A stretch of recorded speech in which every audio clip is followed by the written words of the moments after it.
India, Australia మధ్య మెల్బోర్న్లో 4వ test జరుగుతుంది. మొదటి ఇన్నింగ్స్లో టీమిండియా మొదట తడబడింది. ఒక దశలో ఫాలో-ఆన్ ఆడే ప్రమాదంలో పడింది. అటువంటి సమయంలో బ్యాటింగ్ చేస్తున్న team India star wicket keeper Rishabh Pant నిర్లక్ష్యపు షాట్తో వికెట్ ఇచ్చేశాడు. దాంతో అతని మీద తీవ్ర విమర్శలు వస్తున్నాయి. బోలాండ్ వేసిన ఇన్నింగ్స్ 56వ ఓవర్లో 3వ బంతికి స్కూప్ షాట్ ఆడేందుకు ప్రయత్నించిన రిషబ్ పంత్ షాట్ మిస్ కావడంతో కింద పడిపోయాడు. రిషబ్ పంత్ ఇలాంటి వింత వింత షాట్స్ ఆడడం, షాట్ ఆడే క్రమంలో కింద పడడం చాలా కామన్. అయితే షాట్ మిస్ కావడంతో ఈగోకి పోయిన రిషబ్ పంత్ తర్వాతి బంతికి కూడా అదే రకమైన షాట్ ప్రయత్నించాడు. ఈసారి బంతి బ్యాట్కి కనెక్ట్ అయిన థర్డ్ మ్యాన్ పొజిషన్లో ఉన్న నాథన్ లయన్ చేతుల్లోకి వెళ్లి వాలింది. అసలే టీమిండియా ఫాలో ఆన్ గండానికి దగ్గరలో ఉంది. ఫాలో ఆన్ దాటిన తర్వాత ఇలాంటి షాట్స్ ప్రయత్నించి పరుగుల అంతరాన్ని తగ్గించడానికి ప్రయత్నించాడంటే అర్థం ఉంది.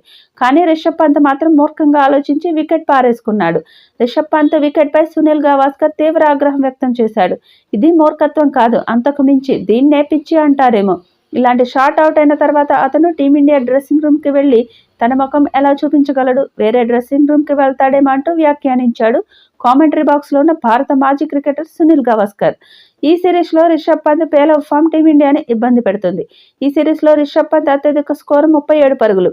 2 సార్లు సింగిల్ డిజిట్ స్కోర్లు చేసిన రిషబ్ పంత్ మరో 3 సార్లు 30 లోపు పరుగులకి అవుట్ అయ్యాడు. మంచి ఆరంభం దక్కుతున్నా దాన్ని భారీ స్కోర్గా మలచడంలో, కనీసం 50+ స్కోర్ చేయడంలో కూడా రిషబ్ పంత్ విఫలమవుతున్నాడు. రిషబ్ పంత్ అవుట్ అవుతున్న విధానమే టీమిండియాని ఎక్కువ ఇబ్బంది పెడుతోంది. సునీల్ గవాస్కర్ టెస్టు క్రికెట్ గురించి కూడా కీలకమైన వ్యాఖ్యలు చేశారు. ఇది టీ20 50 ఓవర్ల క్రికెట్ కాదు. టెస్టు క్రికెట్లో ఓర్పు చాలా కీలకం. రిషబ్ పంత్ అలాంటప్పుడు ఆచితూచి అలాంటి షాట్లను ఆడాలి. ఫీల్డర్లను ఆ ప్రాంతంలో మోహరించినప్పుడు అతనికి ఆచితూచి ఆడాల్సిన అవసరం ఉంది అని గవాస్కర్ పేర్కొన్నారు. పంత్ తన లెగ్ సైడ్లో షాట్ కొట్టాలని ప్రయత్నించినప్పటికీ అది ఎడ్జ్ తీసుకొని ఆఫ్ సైడ్కి వెళ్లిపోయింది. ఇది కాస్త దురదృష్టంగా ఉందని గవాస్కర్ అన్నారు. ఇలాంటి షాట్ల ఎంపిక ఇప్పుడు అవసరం లేదని, ఫీల్డర్లను డీప్లేస్మెంట్లో పెట్టినప్పుడు మరో విధంగా ఆడాల్సిందే అని ఆయన సూచించారు. ఇది పంత్ క్రికెట్ కెరీర్లో మరొక వివాదాస్పద సంఘటనగా మారింది.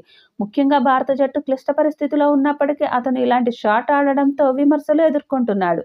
ఇక మొదటి ఇన్నింగ్స్లో భారత్ ఇంకా 116 పరుగుల వెనకపడి ఉంది. నితీష్ కుమార్ రెడ్డి అద్భుత century, Washington Sundar half century చేయడంతో మూడో రోజు ఆట ముగిసే సమయానికి 9 వికెట్లు కోల్పోయి 358 పరుగులు చేసింది. క్రీజ్లో 105 పరుగులతో నితీష్, 2 పరుగులతో సిరాజ్ ఉన్నారు. ఈ వీడియోపై మీ అభిప్రాయాన్ని కామెంట్ బాక్స్లో తెలియచేయండి. ఈ వీడియో మీకు నచ్చితే లైక్ చేయండి, షేర్ చేయండి, కామెంట్ చేయండి. మరిన్ని అప్డేట్స్ కోసం మన ఛానల్ని సబ్స్క్రైబ్ చేయండి. అలాగే పక్కనే ఉన్న గంట సింబల్ని గట్టిగా కొట్టండి.